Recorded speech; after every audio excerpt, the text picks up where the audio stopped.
আশা করি বন্ধুরা তোমরা সবাই ভালো আছো। বিক্রমানা 224 ইউটিউব চ্যানেলে তোমাদের সবাই স্বাগতম। আমরা মূলত এই যে চ্যালেঞ্জ এগ্রিকালচার নিয়ে আলোচনা করছি। আমরা আগে দুটো ভিডিও পোস্ট করেছি, এর আগে আমরা আলোচনা করেছি। শেষ আলোচনা ছিল যে আলোক বিলাসী উদ্ভিদ, আলোক বিমুখী উদ্ভিদ এবং আলোক নিরপেক্ষ উদ্ভিদ। আমরা এরপরে দেখতে পাবো যে 2 নম্বর পার্ট অর্থাৎ টেম্পারেচার। এরপরে আমরা দেখতে পাবো যে টেম্পারেচার বা তাকে আমরা বলছি তাপমাত্রা, টেম্পারেচার বা তাকে আমরা এখানে বলছি এখন তাপমাত্রা।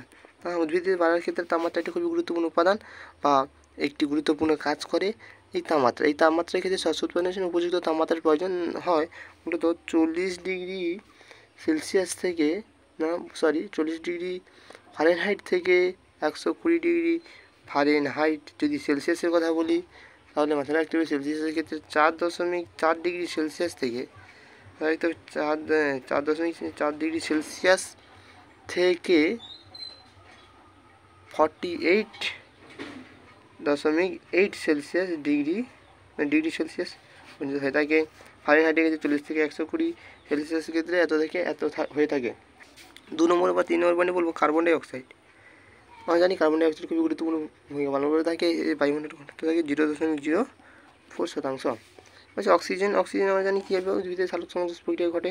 যে উইন্ড অ্যান্ড হিউমিডিটি অর্থাৎ বায়ু প্রবাহ এবং আর্দ্রতার ক্ষেত্রে বায়ু প্রবাহ আর্দ্রতা বাষ্পমোচনের হার বাড়িয়ে দেয় এবং এতে গাছের ক্ষতি হয়ে থাকে।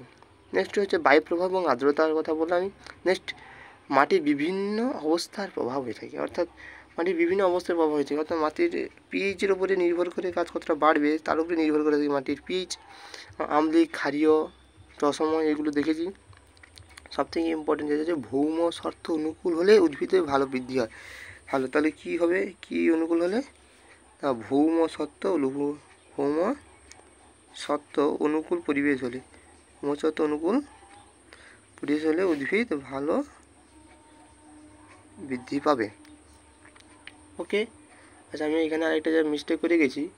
আমরা জানি বেনিয়া শৃঙ্খলা আলোক দিবস 7টি রঙ। এই 7টি রঙের মধ্যে নীল আর লাল বা একেবারে রেড ও ব্লু, এই দুটি রঙ কিন্তু মূলত আমাদেরকে উদ্ভিদের ক্ষেত্রে গাছকে বাড়তে এই দুটো জিনিসই মূল জিনিস।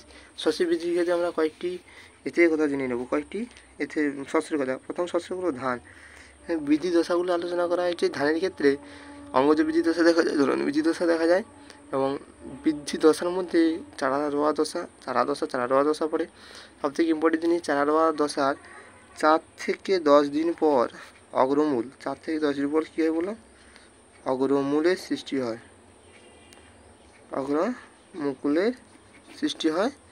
4 থেকে 10 দিন পর।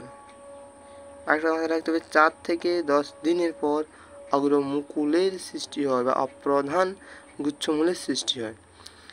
এখানে প্রশ্ন দিতে পারে যে বিয়ান ঝাড়া দশা কার ক্ষেত্রে দেখা যায়। এখানে প্রশ্ন দিতে পারে যে বিয়ান ঝাড়া দশা কার ক্ষেত্রে দেখা যায়, তখন উত্তর আসে আমাদের ধানের ক্ষেত্রে দেখা। আমি কিন্তু খুবই দ্রুততার সাহায্যে এখানে বলবার চেষ্টা করছি যাতে ভিডিওটা বেশি লং হয়ে যায়, তাই তোমরা একটু খুব সহকরিতার সঙ্গে দেখবে।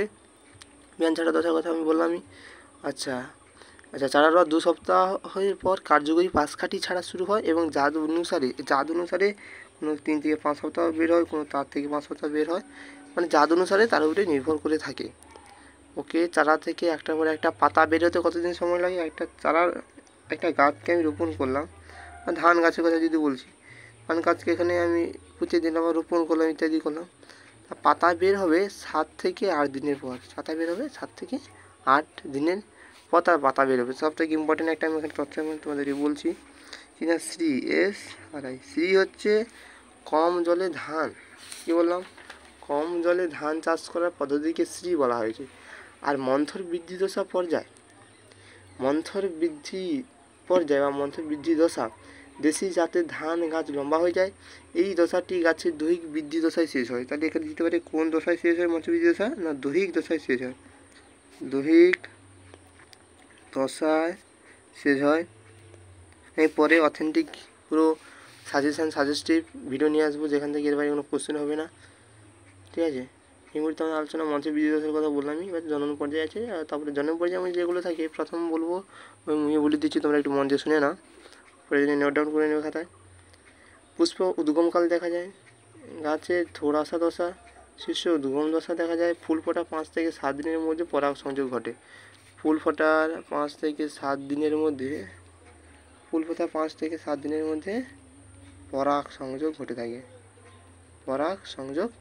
ঘটে থাকে। ওকে, একদমই আমরা এই পর্যন্ত রাখছি আজকে আলোচনা। ঠিক আছে, ধান রোয়া পর্যন্ত রাখলাম। আরেকটু হচ্ছে ধানের ক্ষেত্রে একটু বলে নিই। আচ্ছা, ধানের দুধ দশা। ধানের দুধ দশা হচ্ছে 7 থেকে 12 দিনের মধ্যে ধানের দুধ দশা দেখা যায়।